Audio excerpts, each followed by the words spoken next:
Welcome to Entertainment News, Oscar Edition. And I promise this is the last time we will talk about the Oscars. And well, it was something. There were some genuinely shocking wins, and whether those surprises were positive or negative is questionable.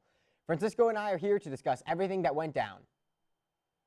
The hostless Oscars started off with a performance by Queen and my man, Adam Lambert. They sang We Will Rock You and We Are the Champions. They were followed up by an opening monologue from Maya Rudolph, Tina Fey, and Amy Poehler. You know what's weird here? The show actually went fine without a host. I'm impressed. I've never seen a show run this smoothly. But if we need to have a host next year, I will only accept these three. Yeah, I think the Queen performance was placed in the show to remind the crowd of the only reason why they liked Bohemian Rhapsody. The first award of the night was no surprise. Regina King won for Best Supporting Actress for her role in If Beale Street Could Talk, which also provided the cute moment of Captain America helping her up the stage. The next big moment came when Melissa McCarthy and Brian Tyree Henry presented Best Costume Design. Both were dressed in eccentric outfits, with McCarthy sporting a royal dress with bunnies. McCarthy also had a bunny puppet on her hand. Because of this, she then struggled to open the envelope for what seemed like 5 minutes. I'm sure the nominees for costume design were impatient, but hey, they almost got put on commercial break, so they should take what they can get. Ruth Carter took the stage to take home the Oscar for Best Costume Design for Black Panther. She became the second black woman to win a non-acting Oscar and the first to win for costume design. She was immediately followed by Hannah Beachler, who became the first black woman to win for production design and the third black woman to win a non-acting Oscar. It seemed like the night was going to be full of groundbreaking wins. Heck, Spike Lee ended up winning his first long overdue Oscar for Black Klansman's screenplay. It seemed like the Academy was getting better. But we'll get to it. After winning, Spike Lee looked happy at an award show for the first time ever, and well, that made me happy. Next, Alfonso Cuarón made history by becoming the first person to win both cinematography and Best Director. Roma also took home Best Foreign Film. Roma deserved all of this and more, as it is a beautiful film, but unfortunately, once it won Best Foreign Film, it seemed like its chances of winning Best Picture were diminished. This meant the chances that a movie created to make white people or Queen lovers feel all warm inside had a better chance of winning. Movie fans everywhere began to grow nervous that Bohemian Rhapsody was going to win Best Picture. To make matters worse and stranger, the film took home 4 Oscars, more than The Godfather and Moonlight, without mentioning its troubling director once. It won Best Editing and Sound Editing and what? Best Editing? Clearly Academy voters only saw the Live Aid scene because the rest of the movie's editing is a mess. On the plus side, it did win Sound Mixing and Best Actor for Rami Malek.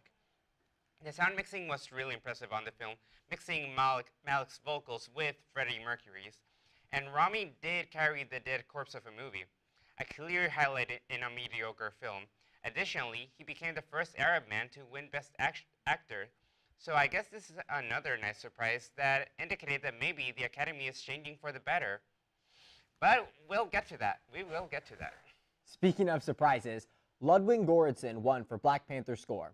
This was the third win of the night for Black Panther, but unfortunately, the last. Even though First Man was snubbed for a nom in Best Score, it pulled out an upset for a win in Best Visual Effects. Personally, I was thrilled to see First Man get a win. It deserved a nom in so many other categories, so I'm happy to see it receive recognition in something. Another happy moment came when Spider-Man Into the Spider-Verse won Best Animated Feature. I knew it had it in the bag, but I'm just so happy to see one of the best movies of the year get recognized.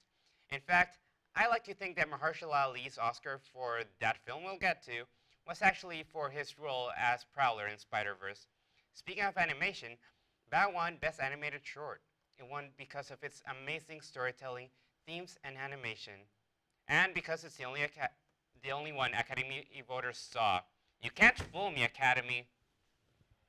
I am a huge sports fan, but I can't say I've ever jumped up and down in as much excitement as I did when I heard Olivia Colman's name read. Glenn Close was a lock to win, so to see Colman win made me a very happy dude. She is phenomenal in The Favorite and deserves the award. It also meant we got to see another genuine, wholesome speech from the British actress. That was my personal highlight from the night. Okay, let's see. What are we forgetting?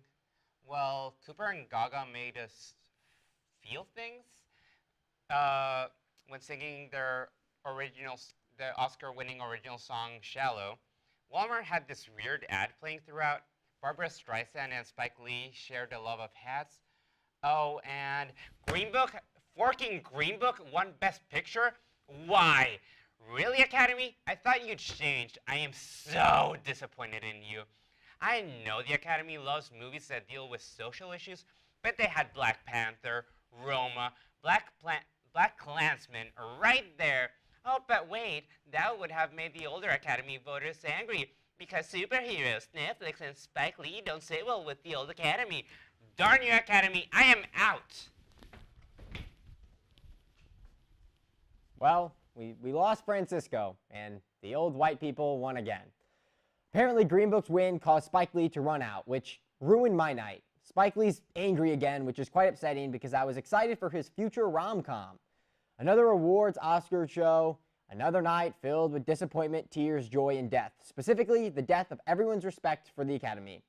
That's your entertainment news for the day. Back to you, hosts.